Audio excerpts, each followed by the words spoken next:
ஓம் சரவணபவாய நமஹ. ஈசனின் முக்கண்ணில் இருந்து பிறந்த முருகப்பெருமான் மீது அதீத பக்தியும் பாசமும் கொண்டு பால் காவடி பன்னீர் காவடிகளை சுமந்து பாத யாத்திரையாக செல்லும் பக்த கோடி பெருமக்களே, அடியேன் முதற்கண் எம்பெருமான் முருகப்பெருமானின் களலடியில் எனது சிரம் சாய்த்து வணங்கி அவன் அவதரித்த நோக்கமும் அவன் அருளையும் அவன் மகிமையும் பற்றி இந்த உரையை கேட்பவர்கள் செவிகளுக்கு இனிமையூட்டி அவன் மீது உள்ள பற்று மேன்மேலும் கூடிட அவன் தாழ் வணங்கி வாசிக்கிறேன். அடியேன் வாசிப்பில் ஏதேனும் பிழை இருந்தால் பொறுத்து கொண்டு அமைதியுடன் கேட்டு ரசித்து மகிழுமாறு தாழ்மையுடன் கேட்டுக்கொண்டு எம்பெருமான் முருகப்பெருமானை வாசிக்கிறேன். எம்பெருமான் முருகப்பெருமானின் அவதார நோக்கம். சூரபத்மன் எனும் அசுரன் பல தவங்கள் செய்து தன் பலத்தை பெருக்கிக் கொண்டான். பிறகு தேவர்களையும் பல முனிவர்களையும் துன்புறுத்த ஆரம்பித்தான். அனைவரும் இந்த துன்பத்தில் இருந்து விடுபட இறைவனை வேண்டினார்கள். அதற்கு சிவபெருமான் தனது மூன்றாவது கண்ணை திறந்து அதில் இருந்து கதிர்களை வெளியிட அவை 6 பாகமாக பிரிந்து அன்னை பார்வதியின் தாய்ப்பாசத்தால் 6 குழந்தைகளாக மாறின. அந்த 6 குழந்தைகளையும் கார்த்திகை பெண்களிடம் படைத்து வளர்க்கச் சொல்லி ஈசன் கட்டளையிட்டான். சூரபத்மனின் பாவக்குடம் நிரம்பும் வேளை கார்த்திகை பெண்களிடம் வளர்ந்து வந்த 6 குழந்தைகளும் சிவசக்தியின் அருளால் ஒன்றாக இணைந்து ஓர் உடல் 6 முகமாக மாறியது. 6 முகன் என்ற பெயரும் பெற்றது. அன்னை பார்வதி 6 முகங்களையும் ஒன்றிணைத்த போது அது ஒரு அழகான முகமாக மாறியது. அந்த பாலகனுக்கு முருகன் என்று பெயர் சூட்டப்பட்டது. மற்றும் அந்த அழகனுக்கு ஏற்றாற்போல் பறவைகளிலேயே அழகு கொண்ட பறவையான வண்ண மயிலை வாகனமாக அமைத்தனர். அண்ணன் கணேசனோடு தம்பி முருகன் சேர்ந்து கையலையில் விளையாடிக் கொண்டு இருந்த வேளையில் நாரதர் அங்கு ஒரு அதிசய பழத்தை கொண்டு வருகிறார். அதை ஈசனிடம் ஒப்படைத்துவிட்டு இதை உட்கொள்பவர்கள் மிக ஞானி ஆவார் என்று சொல்கிறார். ஈசன் எனக்கு வேண்டாம் என்று சக்தியிடம் கொடுக்க, சக்தியும் எனக்கு எதற்கு இது, நம் குழந்தைகளுக்கு சமமாக பிரித்து கொடுத்து விடலாம் என்று சொல்ல, நாரதர் குறுக்கிட்டு இந்த பழத்தை முழுமையாக உட்கொண்டால் மட்டுமே பலன் கிடைக்கும் என்று சொல்ல, ஈசனோ சரி ஒரு பந்தயம் வைப்போம், அதில் ஜெயிப்பவர்க்கு பழத்தை கொடுத்து விடுவோம் என்று சொல்ல, பந்தயம் என்ன என்று சக்தி கேட்க, யார் முதலில் இந்த உலகத்தை சுற்றி வருகிறாரோ அவருக்குத்தான் இந்த பழம் என்று சொல்ல, இதோ இப்பொழுதே செல்கிறேன் என்று சொல்லி முருகன் தனது வாகனமான மயில் மீது அமர்ந்து உலகத்தை சுற்றி வர சென்றுவிட, கணேசன் நாரதரிடம் அம்மையப்பன் என்றால் என்ன என்று கேட்க, நாரதரோ அம்மையப்பன் என்றால் உலகம் என்று பதிலை சொல்ல, கணேசன் தனது அம்மையப்பனை சுற்றி வந்து பழத்தை பெற்றுக்கொண்டான்.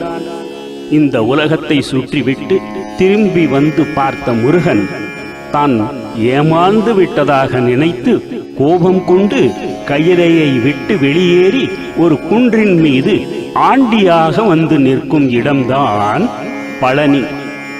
பழனி இதுதான் முருகப்பெருமானின் 6 படை வீடுகளில் 3வது படை வீடு. பழனி தண்டாயுதபாணியை எந்த கோலத்தில் தரிசித்தால் என்ன நன்மை? வீடு கட்ட வேண்டும், புது வீடு வாங்கி கிரகப்பிரவேசம் செய்ய வேண்டும் என்று நினைப்பவர்கள் பழனி முருகனை ராஜ அலங்கார கோலத்தில் தரிசிக்கலாம்.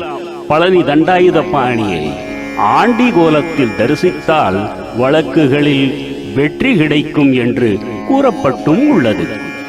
சூரபத்மன் அவனை வதம் புரியும் வேளை வந்துவிட்டது. ஈசனும் பார்வதியும் முருகனை அழைத்து, அருமை மகனே முருகா, நீ அவதரித்த நோக்கத்தின் வேளை வந்துவிட்டது. சூரபத்மன் என்னும் அரக்கனை வதம் புரிவதுதான் உனது தலையாய் கடமை என்று சொல்லி அன்னை பார்வதி தன் சக்திகளை திரட்டி தனது திருசூலத்தில் இருந்து வேல் ஒன்றை உருவாக்கி அந்த வேலை முருகன் கையில் கொடுத்தாள். அன்று தைப்பூசம். இதுதான் சக்தி வேல். இந்த வேலால் தான் நீ சூரபத்மனை வதம் புரிய முடியும் என்று சொல்லி ஆசீர்வதித்தாள் அன்னை பார்வதி.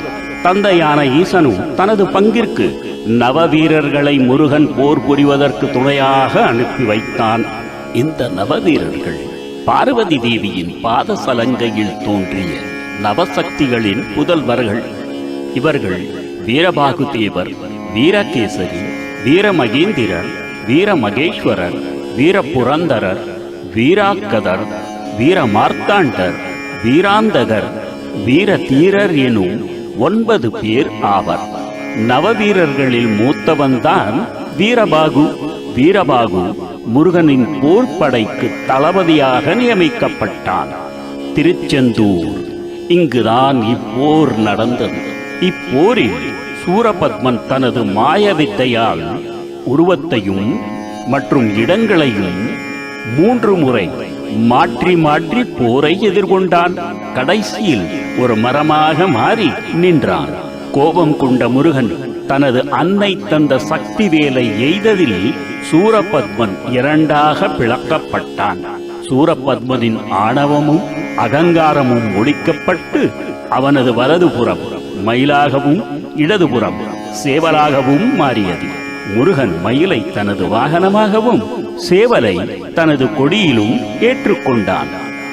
திருச்செந்தூர் கோவிலில் வழிபடுவதால் என்னென்ன நன்மைகள் ஏற்படுகின்றன என்பதை இங்கு காண்போம்.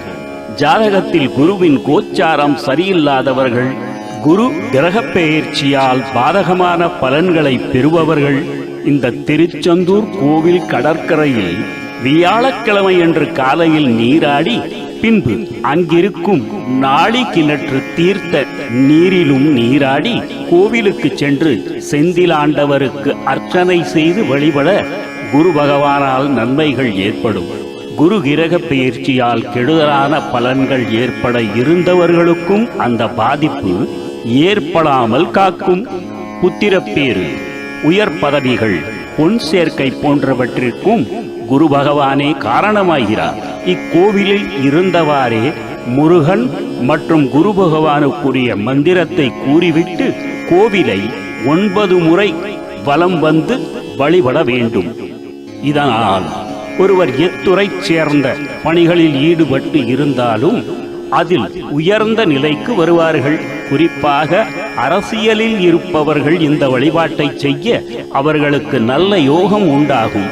நீண்ட நாட்களாக குழந்தைகள் இல்லாமல் தவித்தவர்களுக்கு குழந்தை பிறக்கும். பொன் ஆபரணங்களின் சேர்க்கையும் ஏற்படும். திருத்தணி. தேவர்களுக்கு தீராத துன்பம் கொடுத்து வந்த சூரபத்மனுடன் போர் புரிந்து தேவர்களின் துயரத்தை நீக்கி முருகப்பெருமான் கோபம் தணிந்து அமர்ந்த தலம் திருத்தணி ஆகும். ஆகையால் இந்த தலம் தணிகை என பெயர் பெற்றது. தேவர்கள் பயம் நீங்கிய இடம், முனிவர்கள் காமவெகுளி மயக்கங்களாகிய பகைகள் தணியும் இடம், அடியார்களின் துன்பம், கவலை, பிணி, வறுமை முதலியவற்றை தணிக்கும் இடமாதலாலும் திருத்தணி என பெயர் பெற்றது. முருகன் இத்தலத்தில் ஒரு தனிமையில் கிழக்கு நோக்கி எழுந்தருளி உள்ளார். மற்ற படை வீடுகளில் இல்லாத சிறப்பு அம்சங்கள் இந்த படை வீட்டில் உள்ளன. குறிப்பாக முருகப்பெருமான் இங்கே வேலாயுதத்துக்கு பதிலாக சக்தி ஹஸ்தம் எனப்படும் வஜ்ரவேலுடன் காட்சியளிக்கிறார். இங்குள்ள சந்நிதியில் முருகனுக்கு எதிரே மயிலுக்கு பதிலாக யானை உள்ளது. இங்கு சூரசம்ஹாரம் நடைபெறுவது இல்லை. அதற்கு பதிலாக புஷ்பாஞ்சலி நடைபெறுகிறது. முருகனுக்கு இந்திரன் அளித்த சந்தனக்கல்லில் இழைக்கப்பட்ட சந்தனமே தினமும் முருகனுக்கு சாத்தப்படும். இந்த சந்தனத்தில் சிறிதளவு எடுத்து நீரில் கலந்து பருகினால் பல நோய்கள் நீங்குவதாக நம்பிக்கை. விழாக்காலங்களில் மட்டுமே இந்த சந்தன பிரசாதம் கிடைக்கும். பக்தர்களின் துன்பங்களை தணித்து இன்ப வாழ்வை வரமாக அருளும் தலம் திருத்தணிகை. குறிப்பாக குழந்தைகளுக்கு உண்டாகும் பாலாரிஷ்ட தோஷம் நீங்கிட திருத்தணி முருகனை வணங்கி வழிபட வேண்டும். 12 வயதுக்குள் இருக்கும் குழந்தைகளுக்கு உடல் ஆரோக்கிய குறைபாடுகள் விலகவும் அவர்களின் பிறப்பில் கர்ம பலன்கள் நீங்குவதற்கு திருத்தணிக்கு சென்று வழிபட வேண்டும். சஷ்டி, கிருத்திகை, செவ்வாய்க்கிழமைகளிலோ அல்லது குழந்தைகளின் ஜன்ம நட்சத்திர தினங்களிலோ திருத்தணிக்கு அழைத்து சென்று வழிபடுவதால் விசேஷ பலன்கள் கைகூடும். எனவே முருகன் இருக்க பயம் ஏன்? சுவாமிமலை.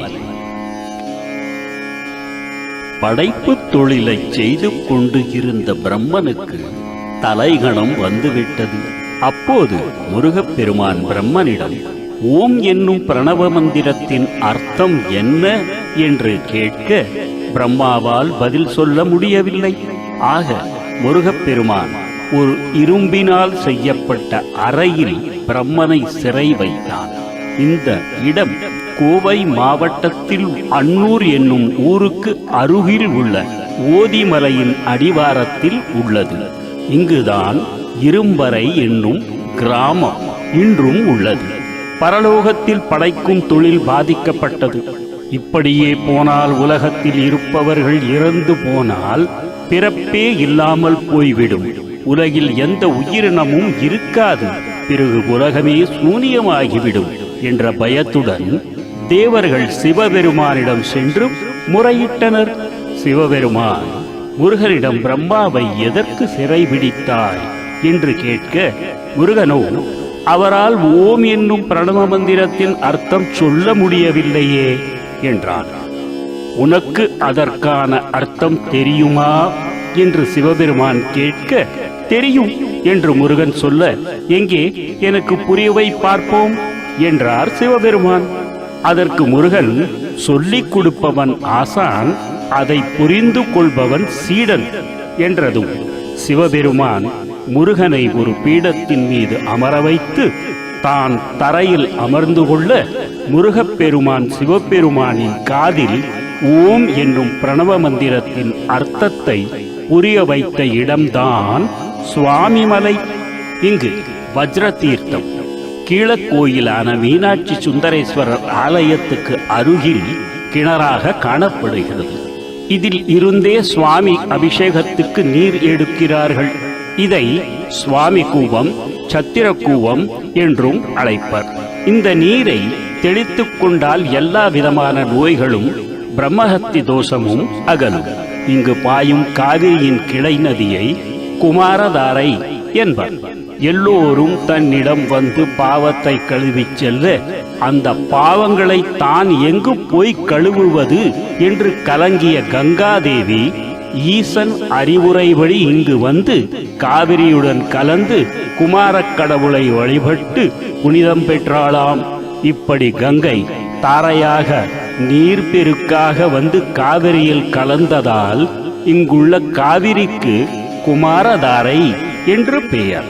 சுக்லபட்ச அஷ்டமியும் திருவாதிரை நட்சத்திரமும் கூடிய நாளில் இதில் நீராடி சுவாமிநாதரை வழிபட்டால் பிரம்மஹத்தி பாவம் நீங்கும். சுக்லபட்ச அஷ்டமியும் பரணி நட்சத்திரமும் கூடிய நாளில் நீராடி சுவாமி தரிசனம் செய்பவர்களுக்கு கோதோஷம் நீங்கும்.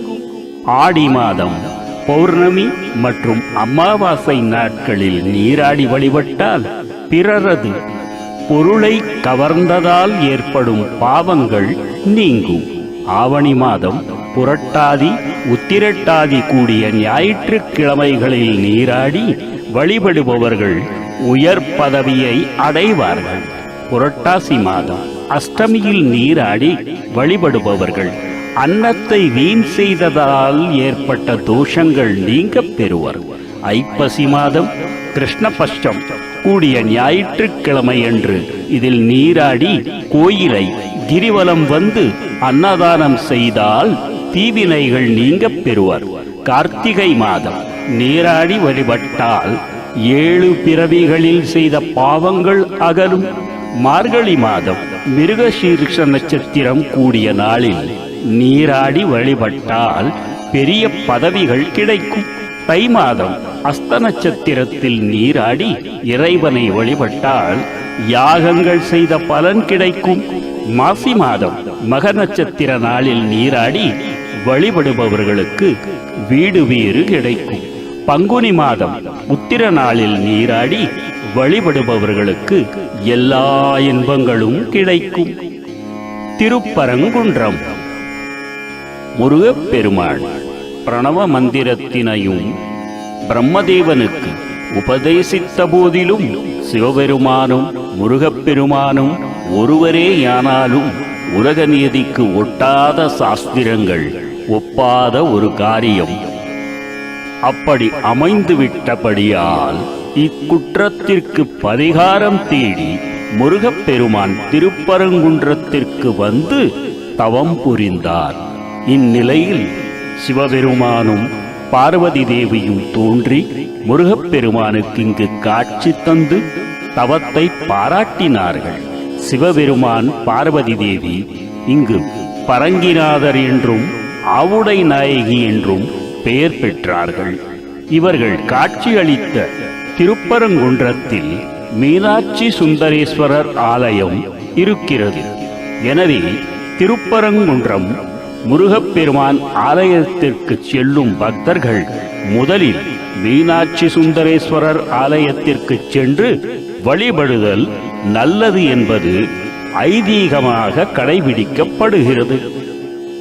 முருகப்பெருமானுக்கு சிவபெருமான் தை மாசத்தில் பூச நட்சத்திரத்தன்றுதான் காட்சி தந்தார். எனவே தைப்பூசத்தன்று சிவபெருமானையும் முருகக் கடவுளையும் வழிபடுகின்றவர்கள் இஷ்ட சித்திகளை பெறுவார்கள் என்று கூறப்படுகிறது.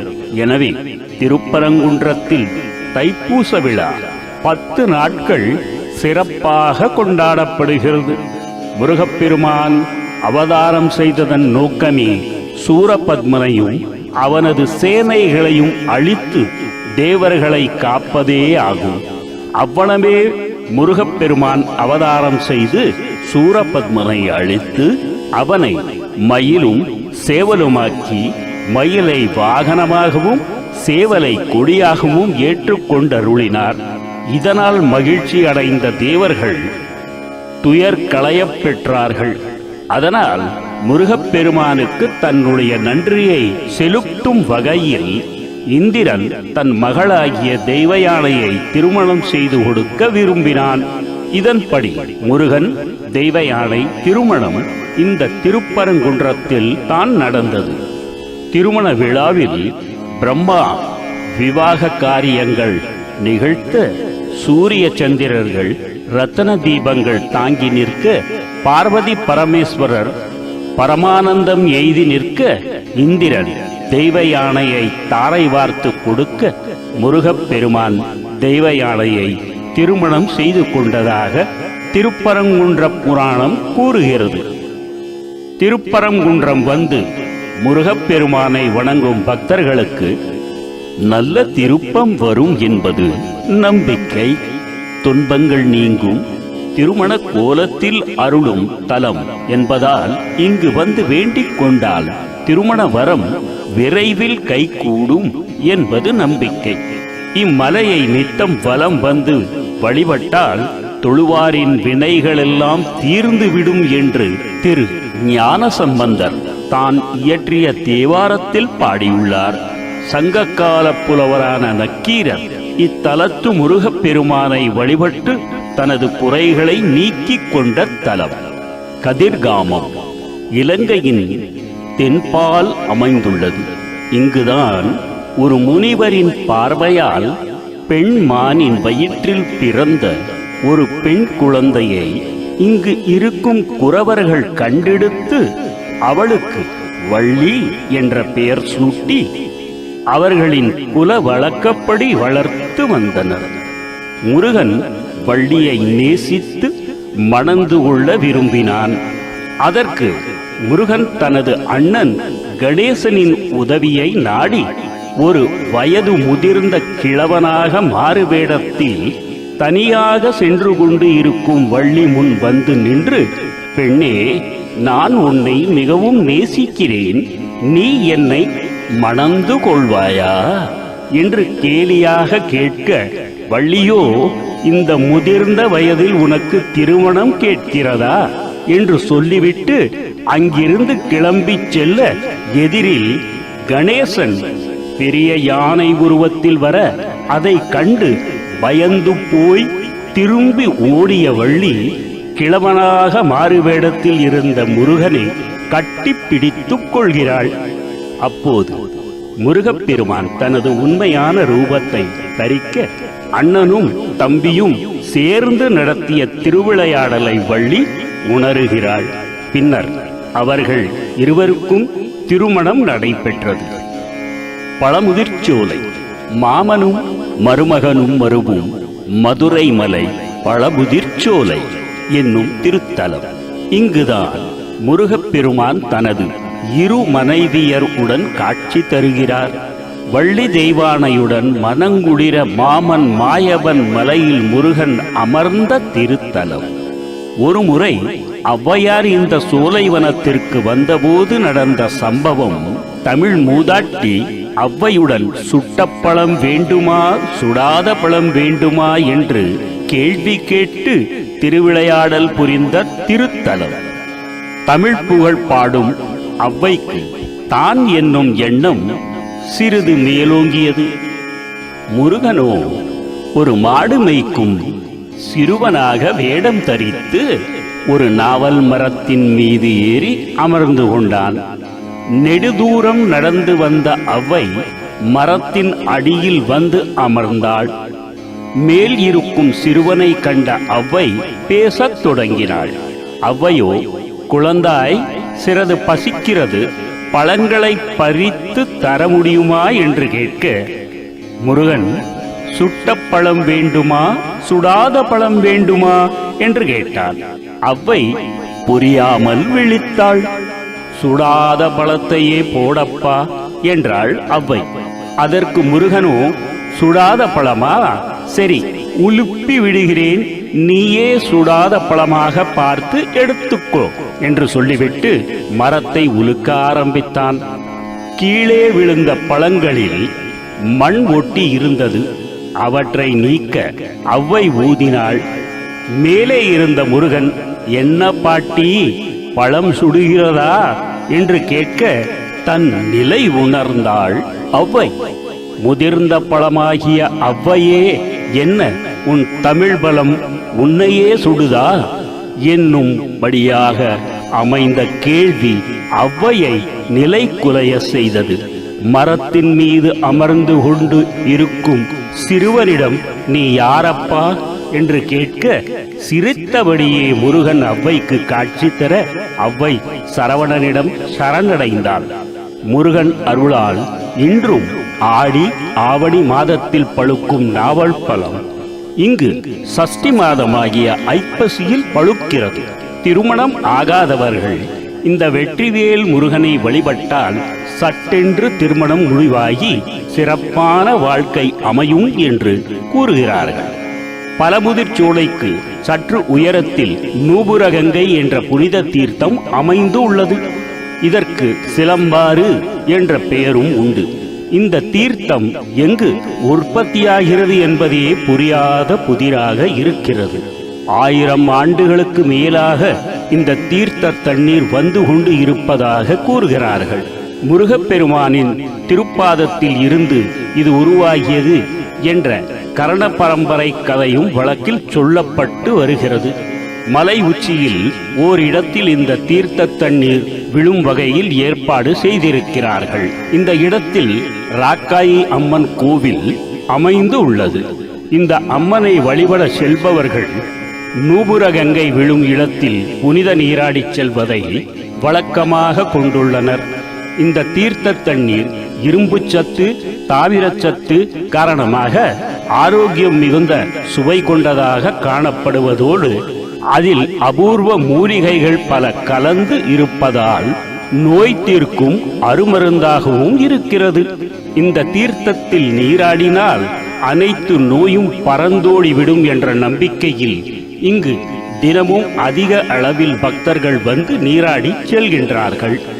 பழமுதிர்ச்சோலை முருகனை தரிசிக்க சென்றால் இந்த மூலிகைகள் மற்றும் மூலிகை சம்பந்தப்பட்ட பொருட்களையும் கையோடு வாங்கி வரலாம். சர்க்கரை நோய் உள்ளவர்களுக்கு அந்த நோய் சட்டென்று கட்டுப்பட விசேஷ மூலிகை மரம் ஒன்று இங்கு காணப்படுகிறது.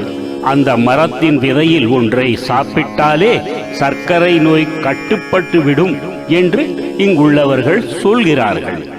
குன்று இருக்கும் இடமெல்லாம் குமரன் இருக்கும் இடம் என்று அன்னை உமையவள் திருவாய் மலர்ந்தாள். குன்றுகள் அனைத்தும் குமரன் குடிகொண்ட கோவில்களாக மாறிவிட்டன. அந்த வகையில் எண்ணற்ற முருகனின் ஆலயங்கள் இந்த உலகெங்கும் உண்டு.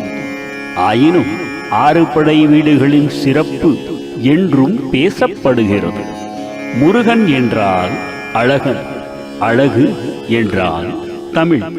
நாம் பேசும் தாய்மொழியான தமிழ் மொழி, தமிழ் கடவுளான முருகன் நமக்கு தந்த மாபெரும் பரிசு. எப்படி தெரியுமா? ஓம். இது பிரணவ மந்திரம். இந்த ஓம் என்னும் பிரணவ மந்திரத்தை உலகில் உள்ள அனைத்து மற்ற மொழியில் பேசுபவர்கள் உபயோகிக்கிறார்கள். அவர்கள் எந்நேரமும் சொல்வது இல்லை. ஆனால் தமிழ் மொழியில் பேசும் நாம் மட்டும்தான் நொடிக்கு நொடி பன்மை வார்த்தையில் பேசும் பொழுது ஓம் என்னும் பிரணவ மந்திரத்தை சொல்லிக்கொண்டே இருக்கின்றோம். எப்படி என்று கேட்கிறீர்களா? சொல்கிறேன், கேளுங்கள். வந்தோம், ஓம் இருக்கிறதா? பணிந்தோம், ஓம். கண்டோம், அதிலும் ஓம் இருக்கிறது. அடைந்தோம், ஓம் இருக்கிறது. இப்படி பல பன்மை வார்த்தைகளில் சூசகமாக ஓம் என்னும் பிரணவ மந்திரத்தை தமிழ் கடவுளான முருகப்பெருமான் இணைத்து வைத்து இருக்கிறான். தமிழரே, சற்று யோசித்துப் பாருங்களேன். நீங்கள் அனைவரும் பன்மை வார்த்தைகளை படித்தும் பேசியும் கேட்டும் இருப்பீர்கள். எத்தனை முறை நாம் நம்மை அறியாமலேயே இந்த ஓம் என்னும் பிரணவ மந்திரத்தை படித்திருப்போம், பேசியிருப்போம், கேட்டு இருப்போம். இந்த ஓமுக்கு இருக்கும் மகத்துவம் என்ன தெரியுமா? முதலில் பிள்ளையாரை பூஜிக்காமல் எந்த ஒரு தெய்வத்தை பூஜித்தாலும் அந்த பூஜை முழுமை அடையாது என்று சாஸ்திரம் சொல்கிறது. எப்படி ஒரு தெய்வத்தை பூஜிப்பதற்கு முன் பிள்ளையாரை பூஜிப்பது அவசியமோ, அதேபோல் எந்த ஒரு மந்திரத்தை சொல்ல வேண்டும் என்றாலும் முதலில் ஓம் என்ற பிரணவ மந்திரத்தை சேர்த்து சொன்னால் மட்டுமே அந்த மந்திரம் முழுமையாகும் என்பது சாஸ்திரம் சொல்கிறது. வெறும் சரவணபவ என்று சொன்னால் அதில் சக்தி பிறக்காது. ஓம் சரவணபவ என்று சொன்னால் அதில் உடனே சக்தி பிறக்கும். ஏனெனில் ஓம் என்னும் சொல் அடிவயிற்றில் இருந்து எழும் நாதம். இதைத்தான் ரிஷிகள், முனிவர்கள் மற்றும் நமது சித்தர்கள் குண்டலினி என்று சொல்லி இருக்கிறார்கள். வெறும் ஓம் என்று உச்சரித்துக் கொண்டு இருந்தாலே இந்த மானிட பிறப்பு முழுமை அடைந்துவிடும் என்பது சான்றோர் வாக்கு. ஆக தமிழனாக பிறப்பதற்கு நாம் அனைவரும் எவ்வளவு புண்ணியம் செய்திருக்க வேண்டும்? சற்று ஆழமாக யோசித்துப் பாருங்கள். நாம் பேசும் நம் தாய்மொழியான தமிழில் நம் தமிழ் கடவுளான முருகப்பெருமான் சூசகமாக ஓம் என்னும் பிரணவ மந்திரத்தை இணைத்து இருப்பது தமிழர்களுக்கு தந்த மாபெரும் பரிசல்லவா? இப்படி ஒரு விஷயத்தை வேறு எந்த மொழியிலும் காண முடியாது.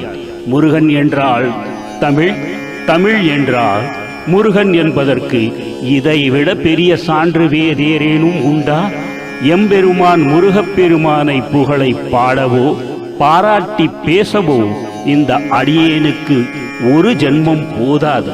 தங்கள் அனைவர் முன் இதை வாசிக்க வாய்ப்பு தந்த எம்பெருமான் முருகப்பெருமானின் களலடியில் கோவை பாலவிஜயகுமரனான யான் கோடான கோடி நன்றிகளைச் சொல்லி கோடான கோடி சாஷ்டாங்க நமன்களையும் செலுத்திக் கொள்கிறேன்.